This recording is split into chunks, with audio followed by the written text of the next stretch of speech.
What's up, guys? It's Chris here, and in today's video, I'm going to be talking about how I personally increased my gym count in Veve during a bear market. The title of the series is Veve Plays. I've made previous videos on this, and I'll add it to that playlist. The point of this video is giving you things to look for and things to think about during a bear market and just in general as far as increasing your gym count.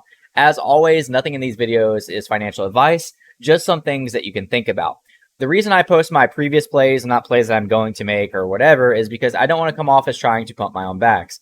In these videos, I'm going to be completely transparent with how much of this collectible or comic that I'm still holding, how much I bought, and my plans since the beginning. So that's the point of these videos. Again, just more to think about.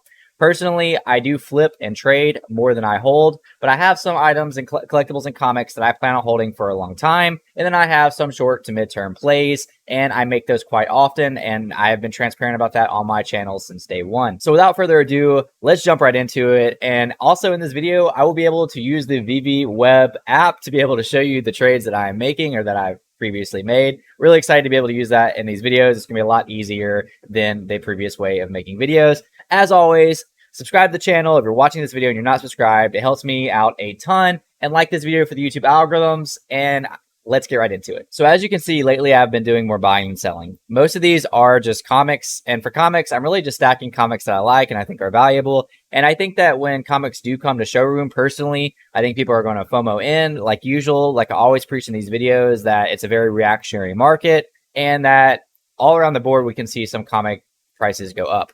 But I'm not going to talk about those in particularly. I'm going to talk about some recent plays that were very easy to see in the market. So we'll scroll down here when you see these purchases. So I bought a premium mint right here for 26. I got one for 10 and one for 13, so only 3. These were all Lokis. This was the first appearance of Loki. Now, we did see Loki as an alligator form, so I guess you can argue that that was technically FA Loki. Either way, stamped in the app was FA Loki, an insanely popular MCU character, especially after the recent TV series of Loki. I would highly recommend watching it. A very relevant character to the MCU. So to me, these sitting at $10, 10 gems per pop was just a no-brainer. So again, I grabbed one at 10. I think I paid a little bit more for another one at like 13.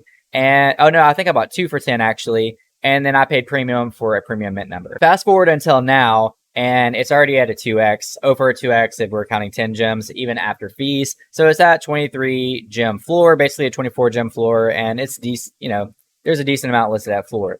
So the point of this isn't like, oh, I made so much money on this, like, you know, it's only 10 gems. But for people that only have 10 gems to get started and they're like, wow, I really want to work my way up, if that 10 gems would have went into a Loki, then now they're sitting at 23 gems, and now they can just 2x that 23 gems. I don't typically like that example, but it is the case here.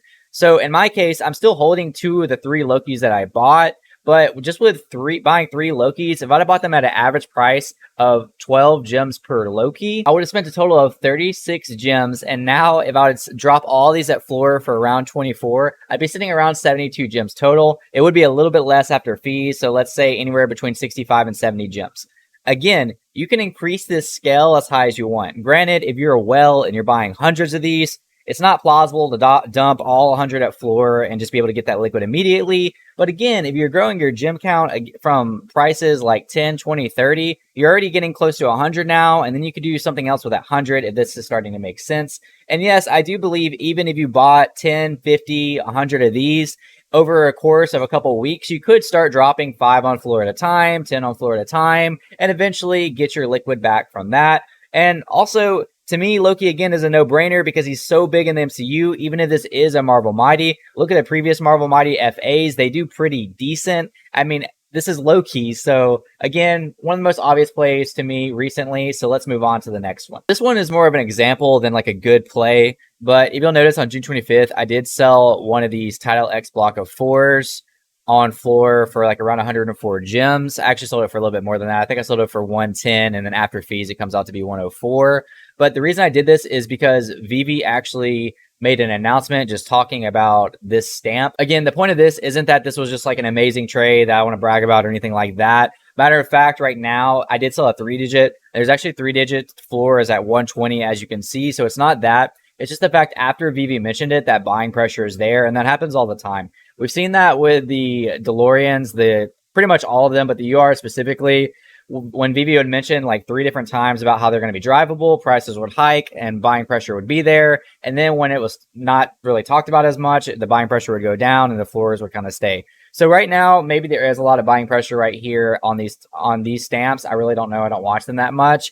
But this 677 could have been sitting here for a while. I don't really know how much of these are getting scooped right now. So I went ahead and thought that this isn't something that I wanted to hold on for a long time. Personally, nothing against these stamps at all. So I went ahead and took advantage of that buying pressure and got rid of my stamp when the buying pressure was there. This one was fun, and actually this was done on my wife's account. She has her own Veve account. I was going to go for the drop, but I had a KYC at the time, so it didn't let me go for the drop. I'm pretty sure that Comics and Crypto made a bullish video on Young Avengers. Comics and Crypto is where I get most of my comic knowledge, especially when I'm super busy and don't have time to do the research for myself. Obviously, I'd always recommend researching for yourself, but I really trust Comics and Crypto. I watch the videos every time. So I was told, I believe they said that this was a good comic to hold because the Young Avengers could be making an appearance soon in the MCU. So I decided to go for a lot of them. I went for 10 of them. And I don't normally use drops as an example to increase your gem count because usually that's just kind of obvious. Like some drops are obviously going to 2x, 4x, 5x, and it's kind of annoying. People acting like they really know the market and saying they're doing all these great things when really they're just hitting drops and selling the drops. But this was just fun. It was calculated. So I bought 10 at $6.99 a pop, totaling 70 gems for the total. Again, this was done on my wife's phone. And I gave her the complete option whether she wanted to hold or sell the secret rare. She did choose sell, and while I'm not going to bring up that transaction because it was on her phone, I believe she sold it for like 170. So netting 100 gems profit during this trade and able to hold on to the 9 commons, which she's still holding. Again, her phone, her collection, completely up to what she wants to do now with the 9. But I just thought this was kind of fun. Again, this isn't the most calculated thing because it does revolve around luck.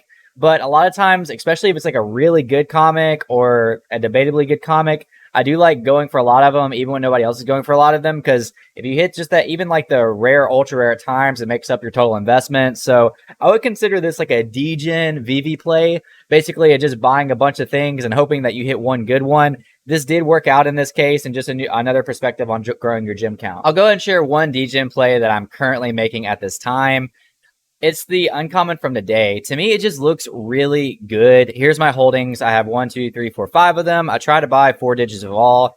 And I think Scotty Young is a really amazing artist. I like how it's like the white background, kind of making it look like a secret rare. To me, even though uncommons are usually disrespected, this seemed like this was my favorite out of the bunch. So again, if I had to consider this anything, I would say a Degen play because in my opinion, this is something that could either half or double pretty easily. Right now, it's at 11 floor. My average was 9 or 10 floor on all of these, and I did get 4 digits on all of these. Like it says right here, you paid 9.